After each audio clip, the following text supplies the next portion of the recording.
Are we on? I don't know. Not yes, we are. Okay. I don't see it. I don't see it. Yeah, we're there. Only one person watching now. Do you? I feel like I'm on some sort of delay. Oh, there it is. There you Yeah. are.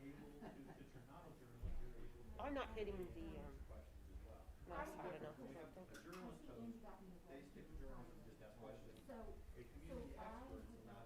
Are we literally on?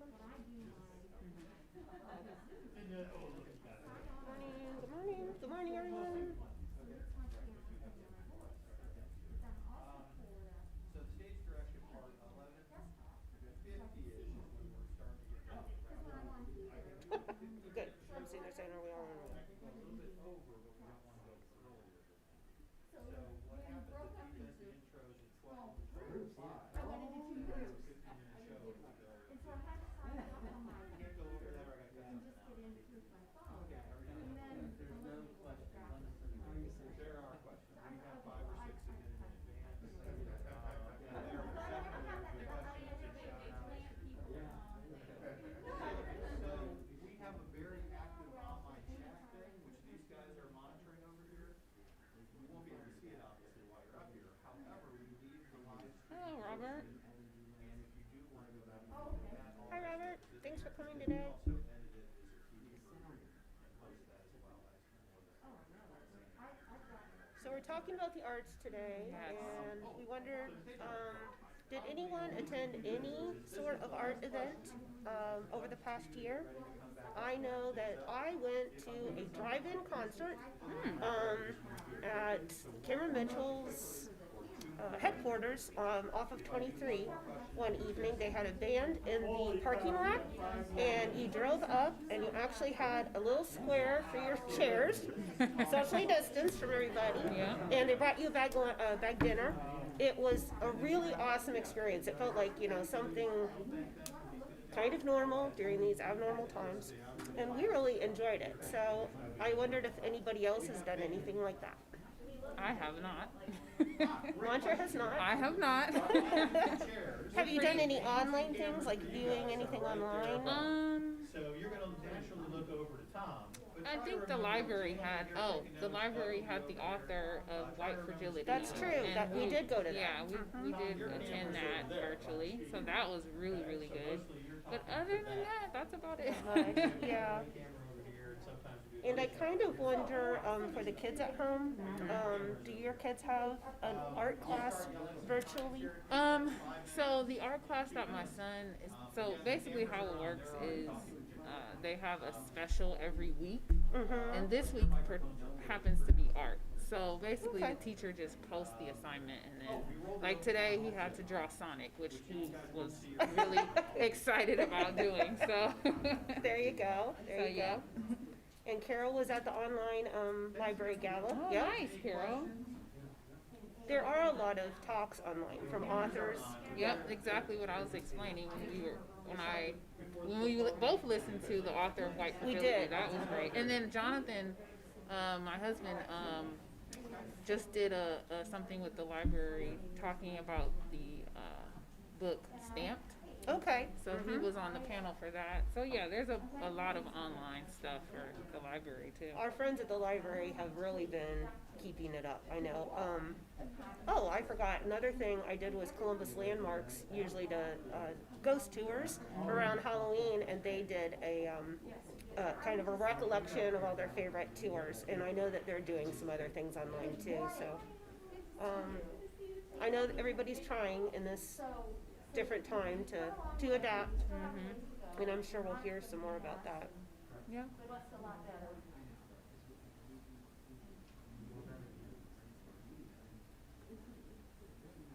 You got some viewers already. Yeah, actually we do. We've been talking about You want to come over and say hello, Andy? what people have been doing Sure. with the arts virtually.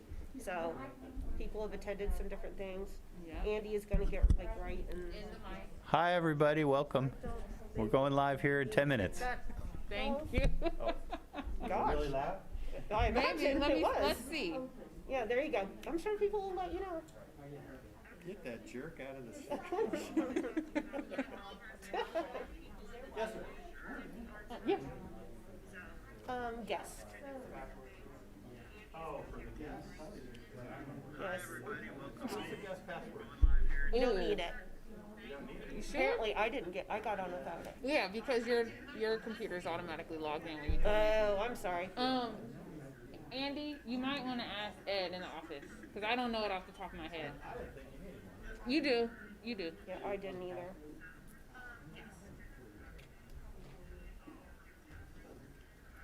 All right, for those of you joining early, we've been talking about how we've interacted with the arts during COVID.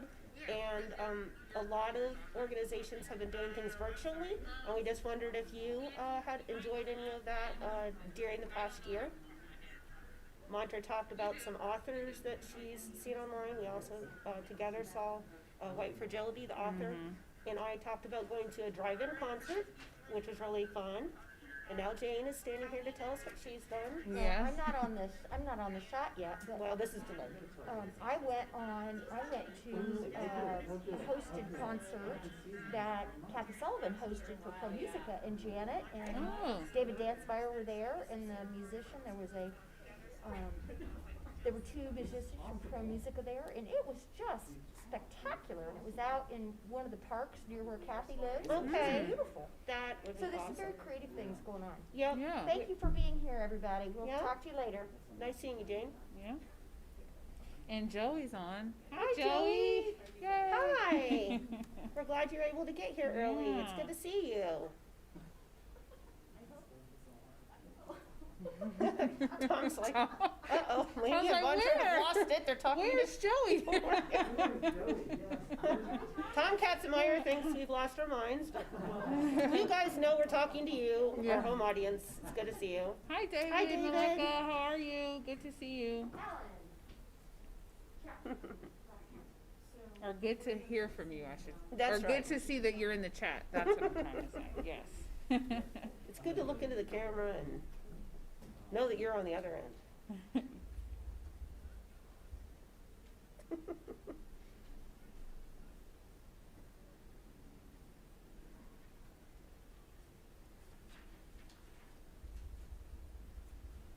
So does anybody else want to talk about what they're doing to support the arts right now during this time of virtual events and things? Yes. Just type it right into that chat and we can have a conversation about it. That's right. Feel free to let us know. Well, the program we had to cancel in December. Hi, Toby. Thanks for being here today. Nice to see you. And then we do a digital series for our winter fest.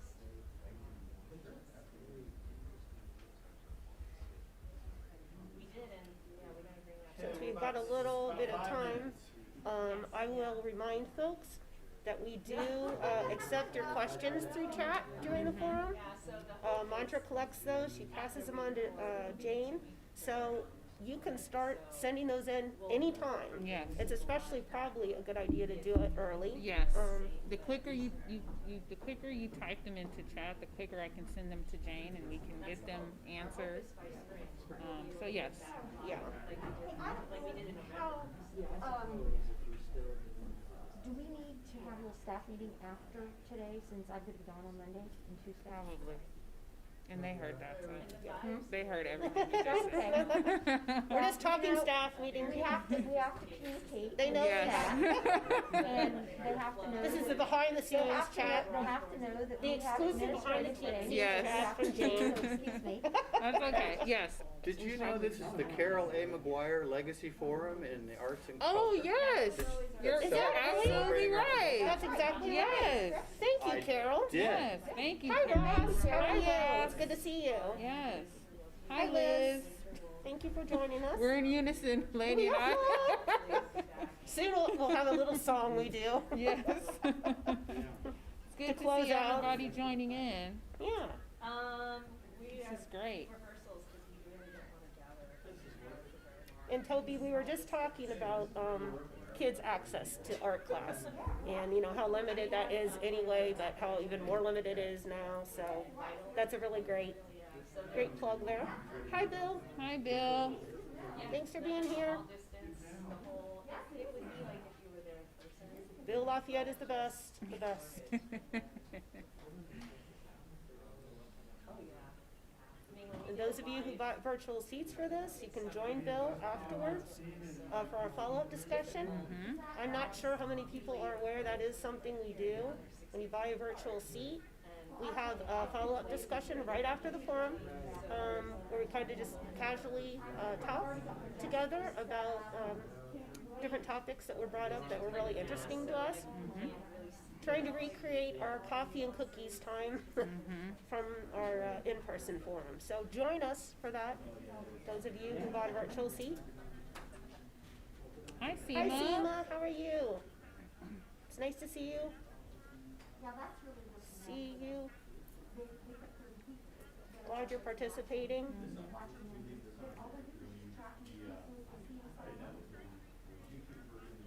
And don't forget, we have a great panel here, so if you have questions for them, we will take live questions, so we're glad to have you participate in that way. Thank you also for coming early. Please, Tom, we're gonna want you off probably behind. Doug, you wanna go up the podium? Hi, Emily. Hi, Bruce. Doug is Hi, Bruce. Hi, Emily. next for city. Thank you for joining us today, guys. We got 3 minutes until the show starts. Oh, hi, Commissioner Brown. Hey, Marilyn. How are you? Hi, Megan.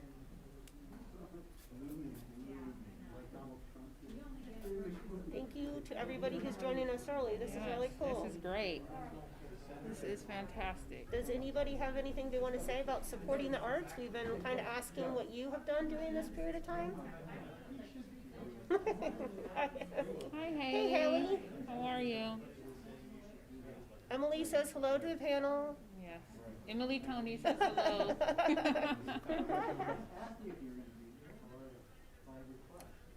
Oh, hi. Where'd you move? Thanks for joining us. It's great to see you. 2 minutes too. 2 minutes Yep. too. Does my hair look okay, guys? It does. I gotta ask You look questions after a while. fantastic. There you Do I go. look okay? I wish I could see you all. Bye. 90 seconds.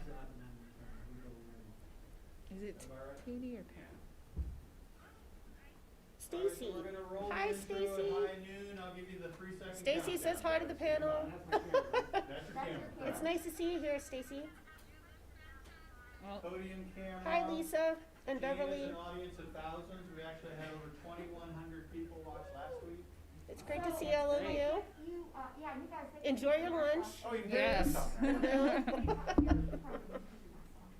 And so if I go like this, it just means, hey, look at me, not Tom. Beverly Irvine says hello. I'm the camera.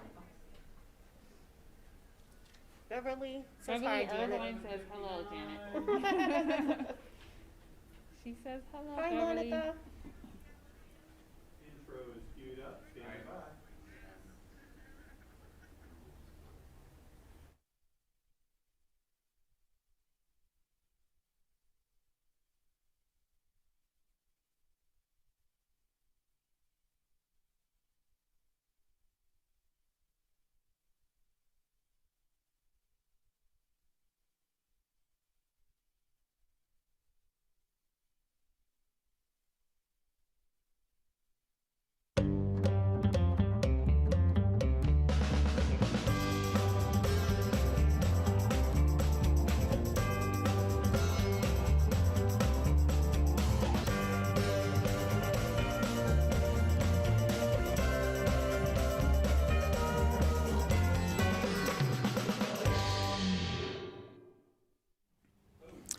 Good morning and welcome to the Columbus Metropolitan Club. I'm Doug Buchanan. I'm editor-in-chief of Business First, Columbus Business First, and I'm a proud board member of the Columbus Metropolitan Club.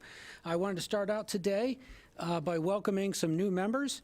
Let's welcome Lee Shackelford, Ann Henkener, Sherry Hubbard, Clark Kellogg, Curtis Williams Sr. of the Central Ohio Community Improvement Corporation, and our newest lifetime member, Megan Kwame. Thank you all for joining us. Conversation moves us forward, and members power the conversations. We need you, the members, the fans, the patrons of CMC to become a member today, and you can do that at columbusmetroclub.org. The Metro Club today is live streaming, and we are presented by the Emergency Response Fund of the Columbus Foundation and in partnership with the Columbus Dispatch and PNC. Today's forum is the Carol A. McGuire Legacy Forum Celebrating Arts and Culture and is sponsored by Puffin Foundation West. We'd like to thank you watching today who purchased a virtual seat at the forum. We're grateful for your support, and we are able to continue live streaming services in large part because of you. So thank you very much for that. You can learn more about CMC, register events, join or renew your membership, or make a donation anytime at columbusmetroclub.org. Now, on to today's forum. It's been a tough year for all of us, but disproportionately the arts, the soul of our communities, has borne a heavy blow. Arts enrich, color, and deliver in a myriad ways that inspire our days and our city. So, what tales lie ahead for the arts? When the ROI is your soul, it might be time to invest. So, let's welcome our panelists. Executive Director of Ohio Citizens for the Arts, Angela Meleca, thank you for joining us. Thank you. Creative-in-Chief and Artfluential and co-founder of the Creative Control Fest, Marshall Shorts. Marshall, thank you for joining us. The CEO of ProMusica Chamber Orchestra, Janet Chen. Janet, thank you. Thank you. And our host, President and CEO of the Greater Columbus Arts Council, Tom Katzenmyer. Tom, the stage is yours. Thank you, Doug. I want everyone to know that Doug is appropriately double masking today. I also want to thank Puffin West and also our good friend Carol McGuire for making this platform available to us. As most of you know, she's also the chair of the Shadowbox Live board, so she gives a lot to this community. And I also want to tell you that the answer to the question posed in the title of the forum today, the answer to that question is now. It's not never. And we're going to get to the now part in a minute, but we're going to start at a very dark place. I'm going to tee us off with that because I have to tell you, because I can't swear at the Metropolitan Club, it is frigging awful out there for the arts right now. Who would have ever thought that everything had to close? All the revenue streams, whether they were public revenue streams, earned revenue streams at the arts organizations, were overnight dried up. It's just been a tough period. We came off a record year in 2019. We were chugging along. Everything was great. And we got to March of 2020, and that's when we began to be held hostage by this virus. The performing arts, and Janet's going to talk about this, have been hit particularly hard. A couple of the larger institutions have been able to reopen. We'll talk about that in a minute. Professional artists face unemployment rates well above the national average. So just a very, very tough place. Just a couple examples. Ballet Met has lost more than $2 million in earned revenue because of this, because they haven't been able to sell tickets to things like the Nutcracker. COSI remains closed. It's very unclear when COSI is going to be able to reopen. Hopefully that'll happen sometime this summer. So that's the darkness of it, but I promise you that it's not going to end in the dark. We're going to end on a positive note here today. We have a lot of ground to cover in a very, very short period of time, so we're going to get started, and we're going to cover 4 areas. We're going to talk about what we've done, we're going to talk about what we see and what we need, and then we're going to talk about what's next and how we're feeling. And I am feeling a little bit better than awful, I will tell you that. So we're going to start with Angela Meleca, who is the Executive Director of Ohio Citizens for the Arts, which is our statewide lobbying organization. And I have to tell you that she is basically single-handedly responsible for the arts organizations in Ohio getting $20 million in CARES Act funding through the governor and through the state legislature. Both other panelists here have actually benefited from that and have received CARES Act money from the state. So with that, I'm going to turn it over to you, Angela. Thanks, Tom. I appreciate that.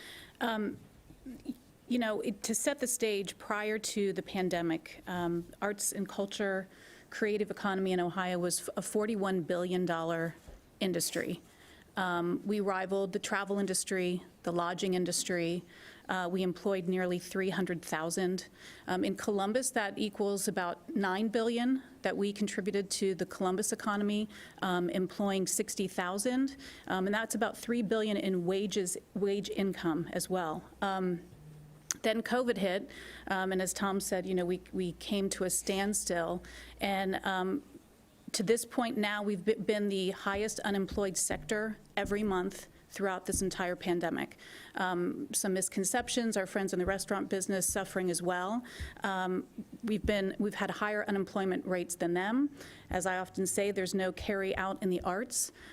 Everything that these organizations have done to adjust to this, you know, difficult time, they're putting content out to the community for free.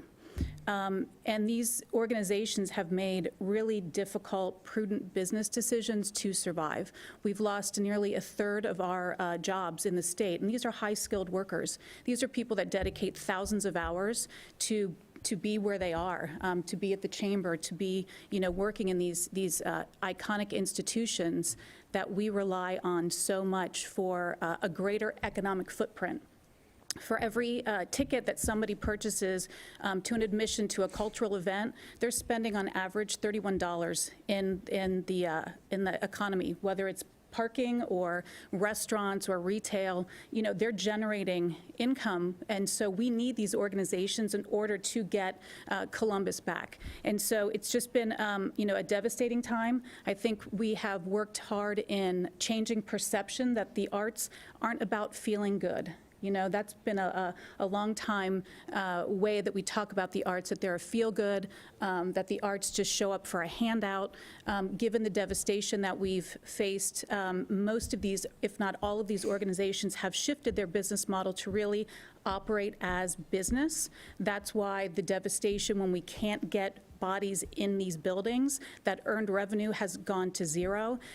They've been, you know, decimated. So we don't suffer from an arts crisis in Ohio. We suffer from a business crisis. Our business just happens to be in the creative industry. Great. Thanks, Angela. Janet, let's go to you next. When we were getting ready for this, you talked about sort of having to start from square one. So let's go with that. Yeah, I mean, very similar to what Angela described. You know, the days and the months and the weeks, you know, really have been a blur for this year. And I think the only way that I can cope with thinking about the now and the future is thinking about the phases of this pandemic. For us, the first phase was really triage. I think many other colleagues of mine would agree. We were, you know, in the shock of the shutdown and in this mode where, you know, how do we continue our season? How do we pay our artists? How do we pay our musicians? How do we deal with our ticket buyers and our supporters who have invested in us in events that are still yet to come? Fortunately, as many others, we were the beneficiaries of a PPP loan for the first round, and that helped neutralize, to a certain extent, sort of that sense of triage for the first 4 months. For us, I think we're now in what I describe as the second phase, and this phase has been the longest by far, and it's this tension of both waiting for things to reopen, waiting for the governor to determine what capacities are, you know, waiting for the guidelines, but at the same time, waiting yet this incredible urgency to create and find ways of how we as an arts community and artists can stay relevant in the lives of our supporters, and especially at a time when it is most needed. I would describe this time as almost analysis paralysis. You know, the number of scenarios that we have gone through to try and figure out financial modeling, artistic programming, has been, really exhausting. But we've been really fortunate. Our organization at ProMusica, we've really decided that we need to create while we wait. And so very quickly when we realized in the fall that the fall being back in the theaters was probably impossible, we pivoted and put together a 2-week Summerfest outdoors. We decided that even though we can't reach 5,000 as we typically do for our series at Franklin Park Conservatory, at least we could reach 700 over a 2 weeks period of time. And that has just been a wonderful evolution for us to try and think outside the box, learn as we go.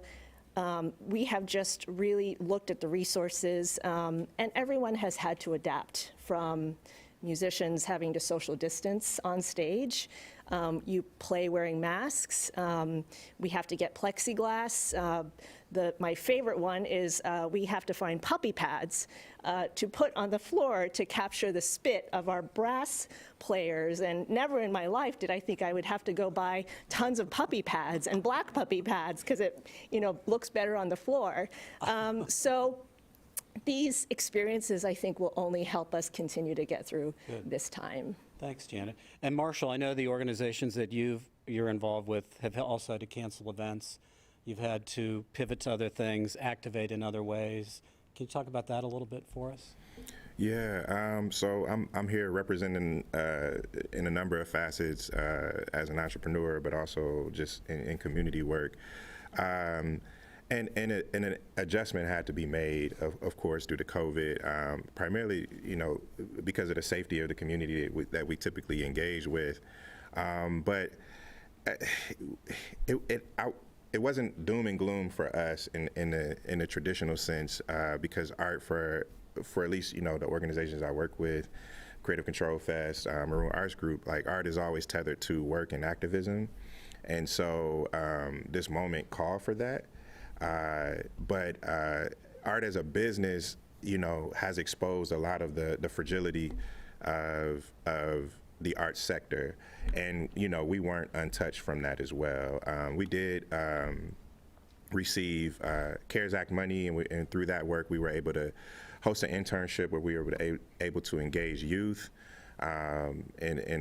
this summer. But we are also able to use our box park to kind of be a safe space for activists and protesters to kind of come and convene, learn, and safely distance. So we've had to kind of adjust some of our programming, but we've always sort of been a lean organization all across the board. In terms of Maroon Arts Group, we've had to be creative in how we fund things anyway. And so that didn't stop, you know what I mean? And I won't say we're kind of used to being in that position or used to being in this position, but it really was like a continuation of the work. So our approach has been like, how do we continue the work of being a convener and a conductor and a producer of the arts for our community? And we were able to activate our space, our land, and then be a space for particularly Black artists in the city and the Black community in general. And so we've been fortunate in that regard to continue that work. But I also think, moving forward, as we have this conversation about how the arts are supported, this kind of, shows where we kind of land in that spectrum. And before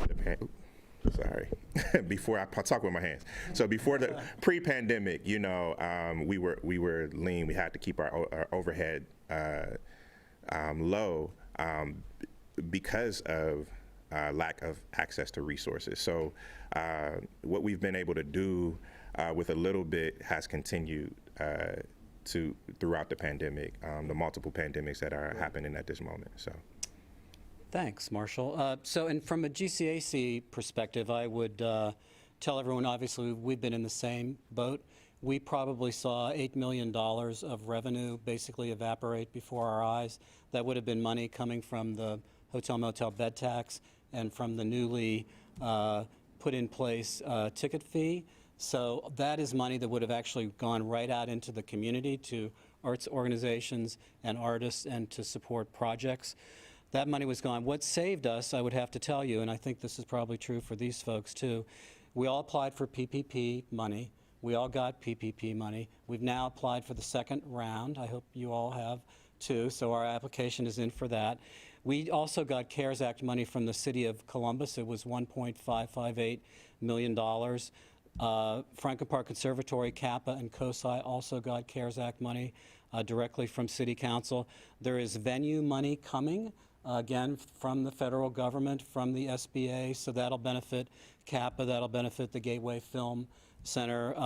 They're poised to apply for that money. But because of the public support and the tremendous support we have from Mayor Ginther, all 7 members of City Council, led by Shannon Harden, and the county commissioners, we were led by Kevin Boyce now, we were able to basically get to a budget for the end of 2020 that was slightly in the black, when it would have been probably $1.5 million to the negative. So the public money coming into this, CARES Act, PPP, wherever it's coming from, really made the difference and helped everyone get through this. Now, that will largely not be there in 2021, so we're a little bit nervous. And I think we all view this, we're in a recovery mode now.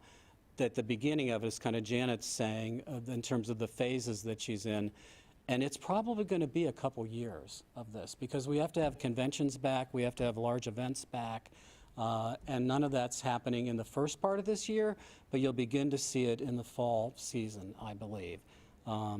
So let's talk about how we're looking at the next couple months. I know Angela, the governor, introduced his budget on Monday, and now you're going to be getting to work on that, advocating for the Ohio Arts Council budget. We all benefit from that also, so it'll be great to have that in place. That's a 6-month process here. Is there any comment you want to give us on that? Well, I think both, Janet and Marshall touched on how this, what we've gone through has really brought to the surface something that we've known all along, and we talk about, especially those in the arts world, is about funding.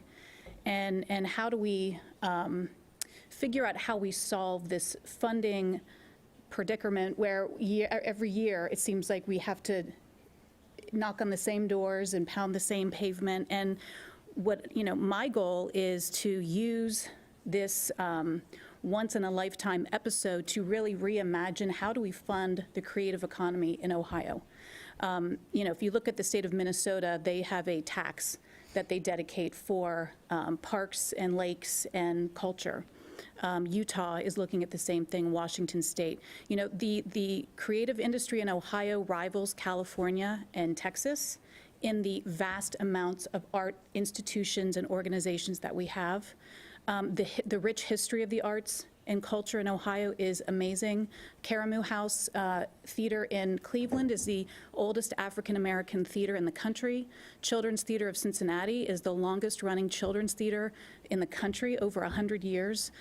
We have stories here, in Columbus as well. And so I look at how do we not only survive, but thrive coming out of this. So my view right now is we're not in recovery mode yet. When I look at CAPA laying off 45% of their staff and what they will need as far as revenue to come back, they're going to have to bring staff back 3 to 4 months prior to getting butts and seats, if you will, for a production at is it going to be a limited capacity, or they need 100% capacity to get in their theater to break even. Broadway's not going to cut their production costs by 30%, where the theater capacity is maybe at 30%. So we have to look at what do we need to do to not only help stabilize through this year.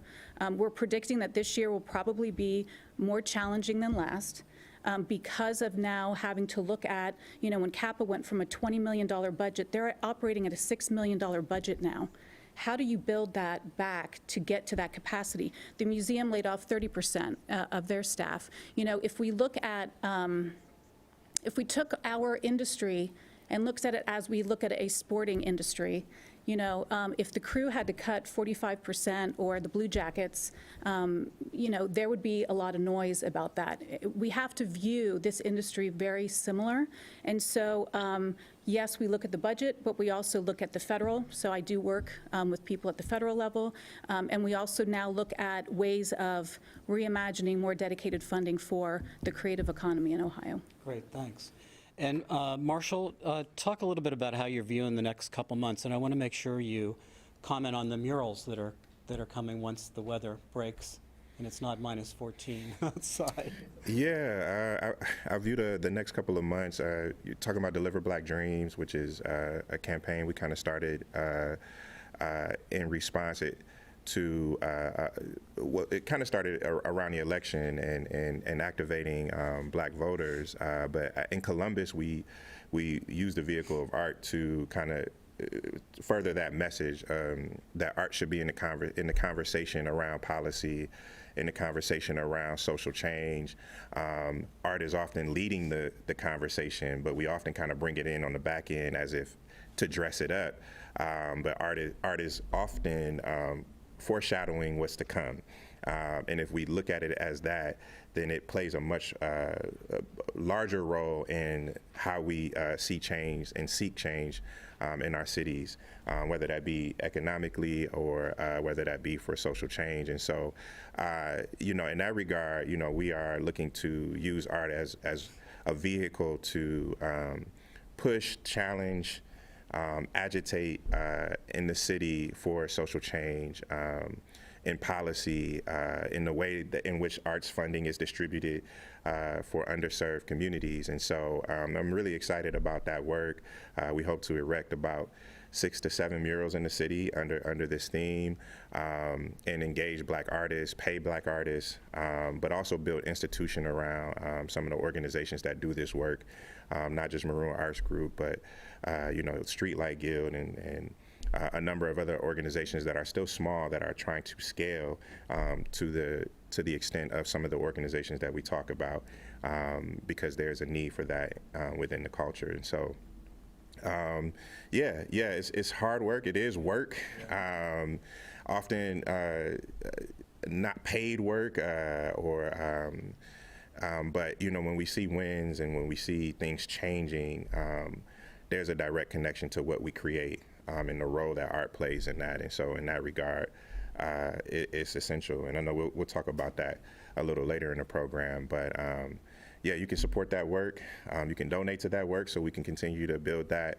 But that art will be connected to other programming that tethers to this art in education, in healthcare, and policy and things like that, and even policing and how we're policed. So, Janet, tell us how you're viewing the next near term here, summer, fall. Right, yeah. No, I mean, this is a very interesting time.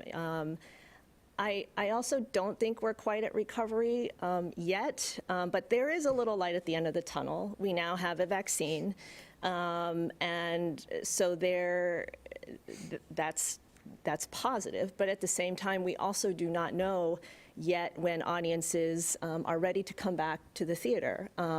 Recent studies have shown probably not till the fall is when we'll see some sense of return to what we were familiar with and where the comfort level was. But I think these next few months, what we'll see and what ProMusica in particular is planning to do is take all that we have done in the last 10 months. We did do some live performances in November, limited capacity in a new venue that we established a new partnership for this year with the Fives. But now we're going to not have live audiences and do it digitally. And I think many, not only in Columbus, but across the country have really invested as much as possible in the capabilities of technology in the digital platform. And if we look for a silver lining, there is great benefit to that will carry us through beyond the pandemic. The ability to explore the technological platforms like CMC has done, I think will reap rewards when a time pre-pandemic we were just, kind of producing. So I do think that the next, 4 or 5 months we'll see continued perseverance to continue to create and do it within these different channels that we've all discovered and taken risks during this time. It's probably made the arts accessible to new audiences too, which is helpful. Absolutely, yeah. But there is no substitute for live performance, that's for sure. There is no substitute. I mean, I loved Angela's analogy of the sports, example.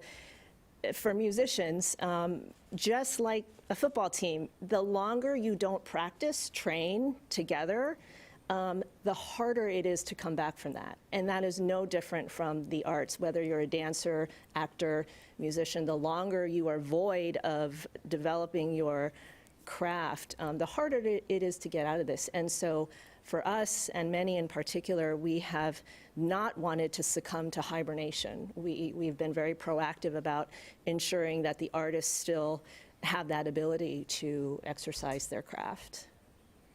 From our perspective, we're going to have to make a decision soon about whether or not we can have an arts festival. And we had to cancel it this year. And actually, ProMusica was going to be our opening act in 2020, performing with Aaron Deal, Columbus's own Aaron Deal. It was going to be a great show that we were going to do at Bicentennial Park there. The festival season is significant. This is the next inflection point for the arts in Columbus. The festival season runs from basically Memorial Day weekend to after Labor Day, and it includes the Asian Festival, the Memorial Tournament, the Arts Festival, Pride, Latino ComFest, Festival Latino, Jazz Ribs, and it does bring about 2 million people downtown. So we're on the cusp of that, and we would never do anything that would be unsafe for the city or cause public health concerns. That's the bottom line for everybody here today. But we have to decide this pretty soon, probably within a month or 45 days. Last year we called it, I think it was the first week of April, so 60 days out. This year it's June 11th, 12th, and 13th, Friday, Saturday, and Sunday. The other thing that's important, the next inflection point after that is the fall arts season.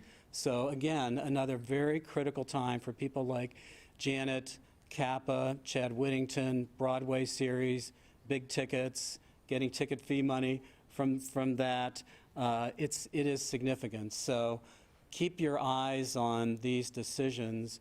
It's hard right now, but the vaccine is flowing, and it's flowing faster with each passing day. The news today was they're not expecting herd immunity until August, which isn't exactly helpful for summer events. But so we'll see where we get on that. That'll have a tremendous impact on the psyche of Columbus. I know Experience Columbus really is wanting to get people back out and traveling to Columbus again. So those are the next two inflection points. The other thing I would tell you is because of the public support that we get from the county and the city, we are going to be able to fund all these organizations to the degree that we did last year. That's not anywhere near where we thought we were going to be with a fully loaded ticket fee in place, but it'll help to keep them going. So we are committed to doing that, even if we have to dip into our own reserves to do that. So we have about 5 more minutes here or so before we go to questions. So we're going to end, I promised you we would end on a positive note. So here's the positive note. Some of you might have seen this. Dr. Melanie Korn, who's the president of Columbus College of Art and Design, had a letter to the editor in the Dispatch on Saturday comparing what happened after the Spanish flu in 1918 to what could happen after this is over. And there's a lot of parallels there and what it's going to look like when we reemerge.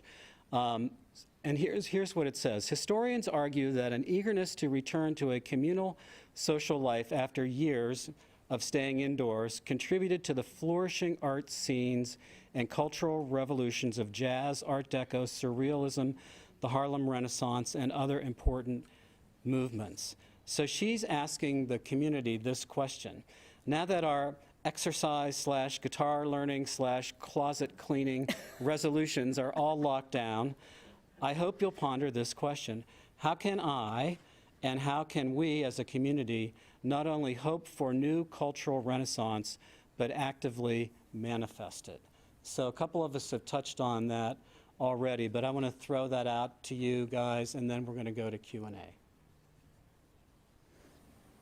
Who wants to start? Do you want me to?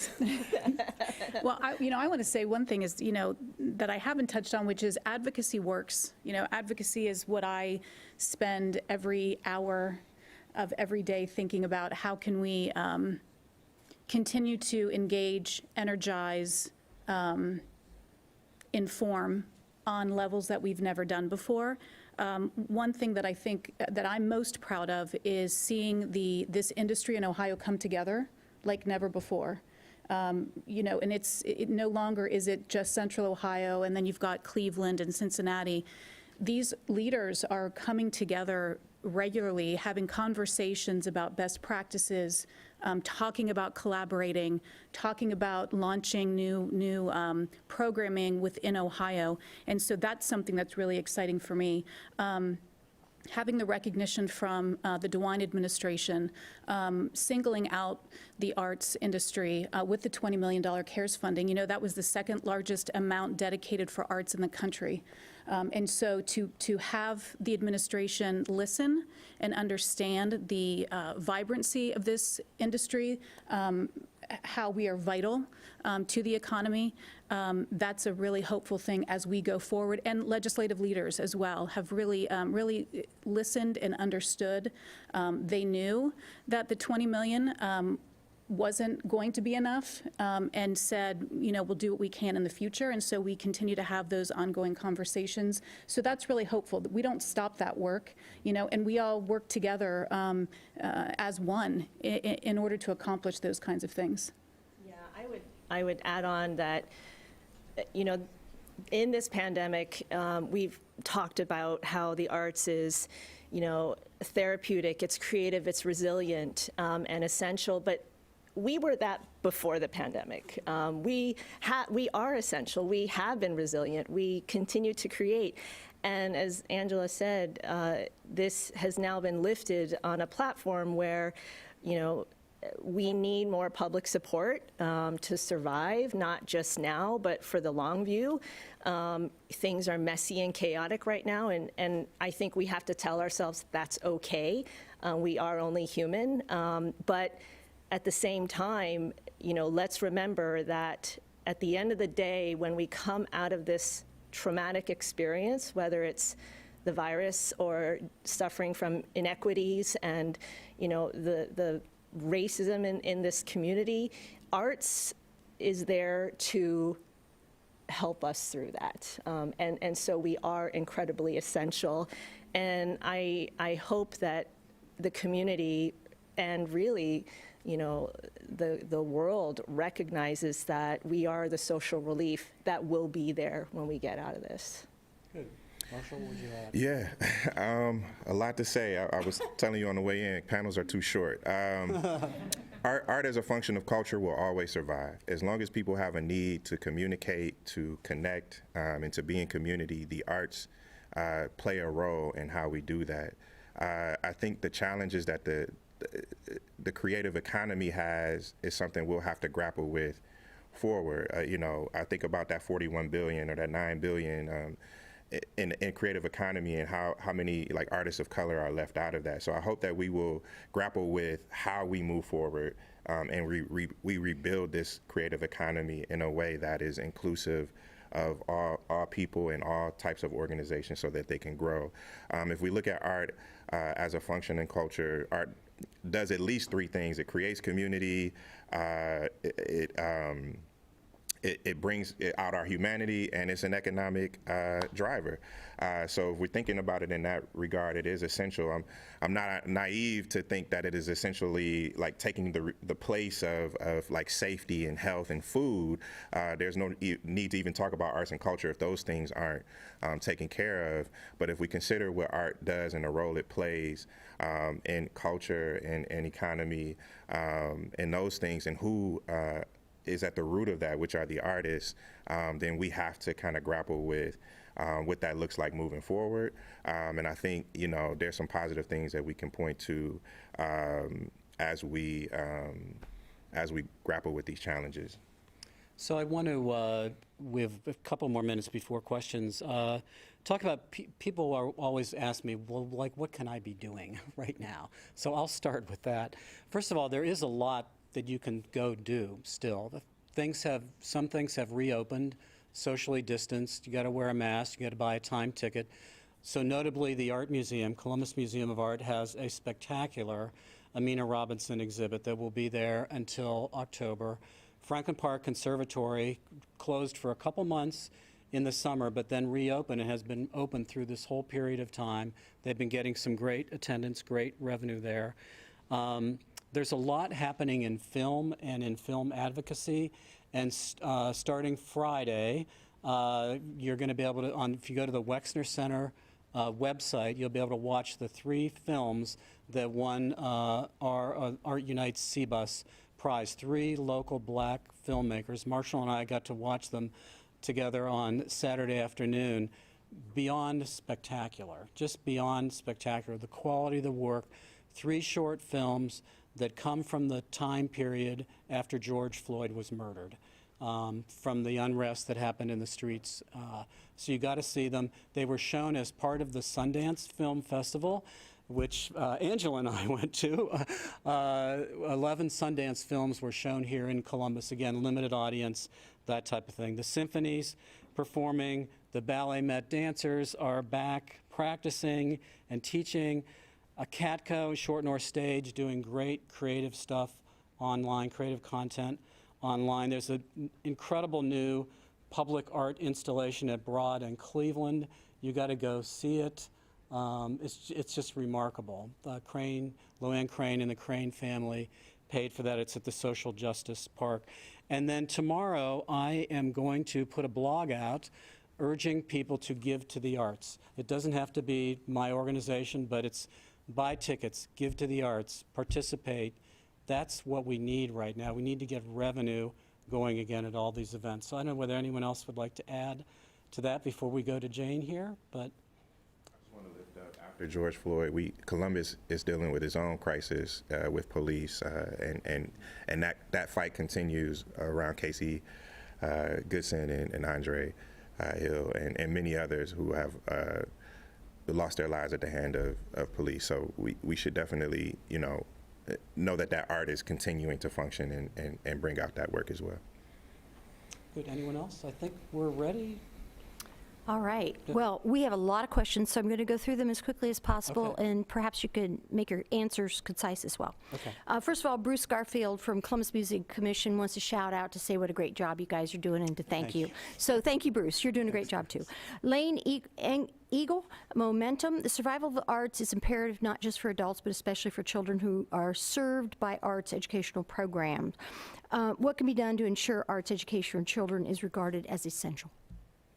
Do you want to go with that, Janet? You're in that So area. glad. Yeah, Leanne, thank you for bringing that up, because if we had more time, we absolutely, want to highlight that there's been incredible impact on, our outreach and education for students. We have to recognize that there are teachers, instructors, musicians who are doing all they can to continue to bring arts experiences to these kids during this time. For us, as an example, we've pivoted and provided violins to our Play Us Forward students who have no access to music experiences and doing one-on-one buddy lessons. I mean, that's just a very tiny example, but I absolutely think we need to recognize the longer this goes on, the more devastating and difficult it will be to bring those opportunities back. The other thing I'd add is, as part of Marshall's Deliver Black Dreams program, there's going to be a partnership with students at Fort Hayes who will be able to pair off with an artist that'll start this fall and learn from the artists that are doing the murals and doing that work in the community. One thing I'll add is we're working currently on programming that we've not focused on in the past from an advocacy or lobbying effort, which will include arts education and support for early learning. That's something that is the governor's project, is education and especially early learning. And so we'll be collaborating with different organizations around the state to host webinars in helping train arts educators how to be better advocates for themselves, as well as we will be advocating to state leaders on that topic.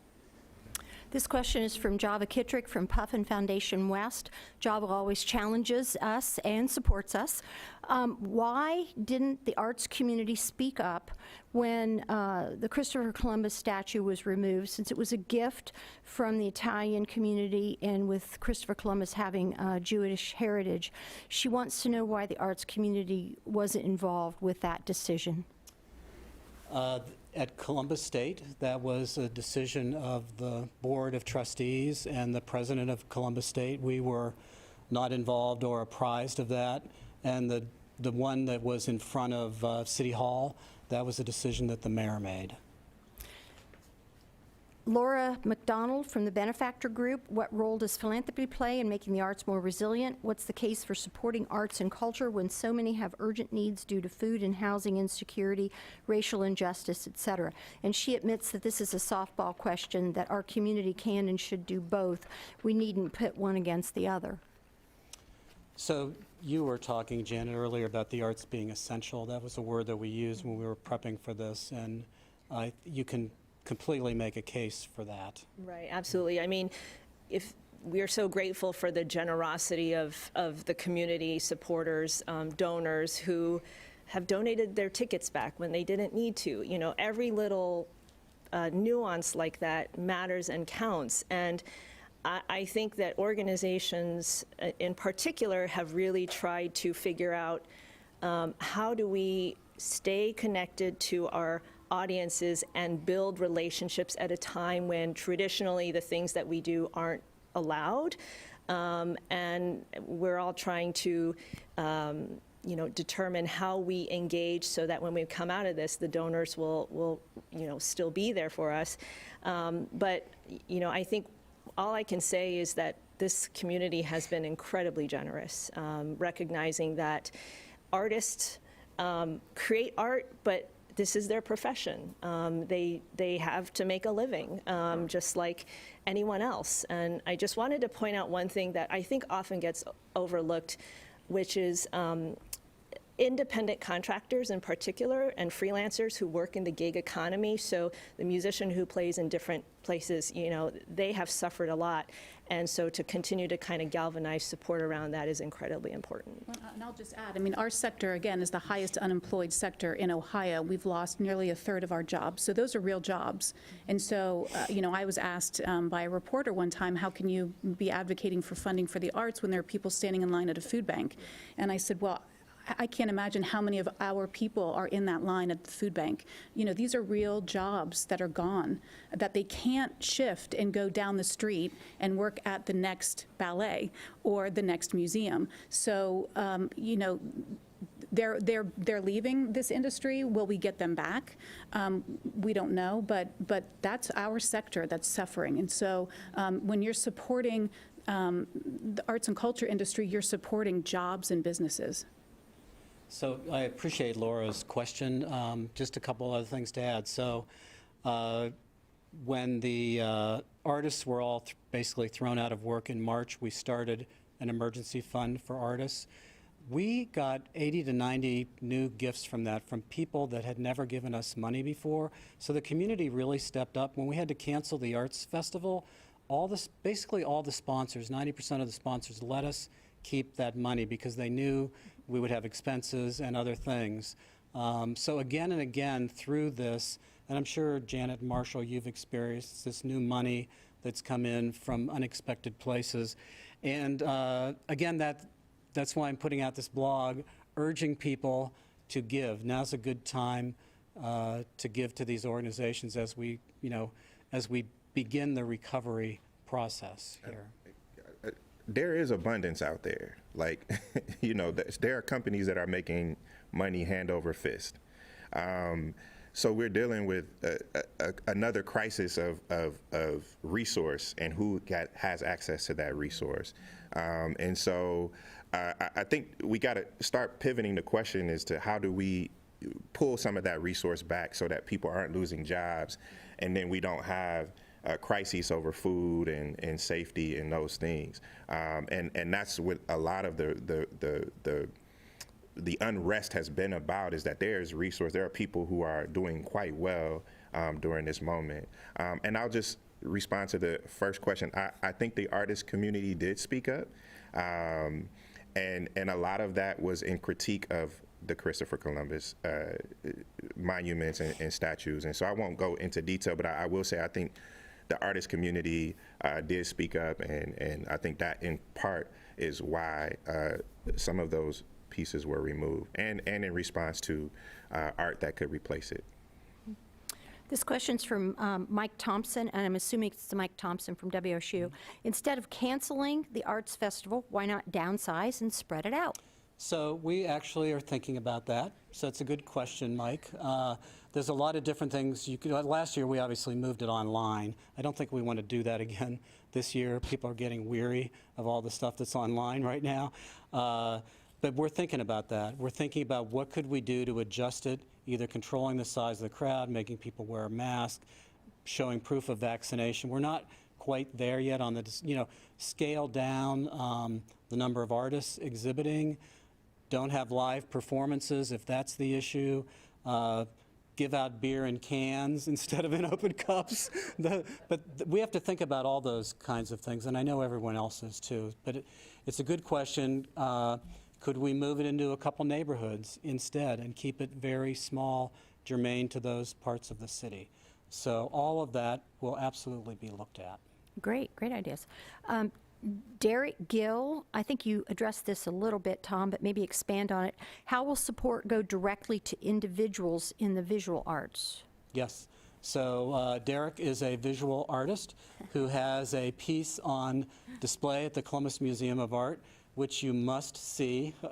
It's a device. I don't know how to describe it. It's an electronic device that lights up and makes noises. It's quite spectacular. You might have seen in social media that somebody actually proposed in front of it. I don't know whether you saw it or not, but somebody got down on their knee and proposed to their future wife in front of it. Derek was trying to track that down. We have a program called Support for Professional Artists. We're actually reviewing applications for that right now. An artist can get $1,000 from us once a year, every year. We had to cut that number back a little bit. Last year was a little bit higher than that, and then we'll do it again later in the year. So there absolutely is. We are one of the few organizations that an artist can come to for supplies, help on marketing, development of a website, whatever they need. It's an easy application, and we process them very quickly. Those first round of checks will be going out probably in the next couple of weeks, sometime before the end of February. Maybe there could be a program to have individuals adopt an artist. Anyway, Kathy Fox, Angela and the Ohio Citizens for the Arts did incredible work to obtain state pandemic relief funding for the arts. Could the arts get additional funds from the $2.8 billion state rainy day fund in the near future? Well, I think, the governor's announcement on Monday with the budget where he is hoping to allocate $1 billion to special one-time relief. We are looking at that funding and getting a portion. There's $50 million that I believe you set aside for entertainment and indoor culture venues. Certainly that's going to have to go through the legislative process. So we've already huddled, our team to talk about, what we identify, what the need is. We certainly know there's a need. And so we are hopeful that there will be meaningful dollars that we will get, again, dedicated for this relief funding.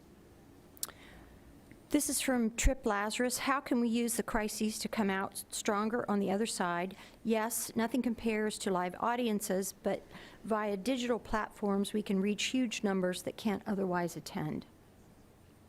Yeah, I think we all kind of touched a little bit upon that, which this time has, again, allowed many of us to explore avenues of presenting, producing creative art in ways that either we didn't know existed or we just didn't have the time or resources to do that. And, one thing that I ask myself a lot is, the risks and the investments that we're taking now to navigate this time that is not what we would typically do.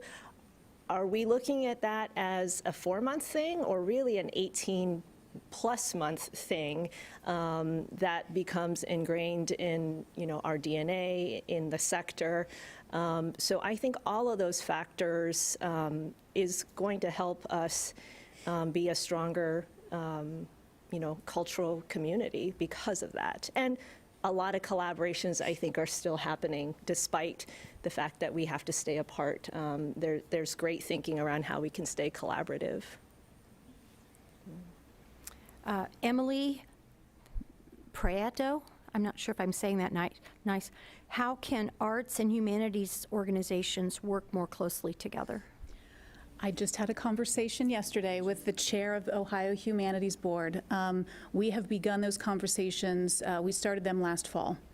And as they look for a new executive director, they are looking for ways that we can work together. And I really think that that's going to be a key part of this future dedicated funding, this reimagined dedicated funding for the arts. I think it's arts, humanities, zoos, parks. I mean, we don't know. We're looking at what other states have done. We're talking with these other organizations.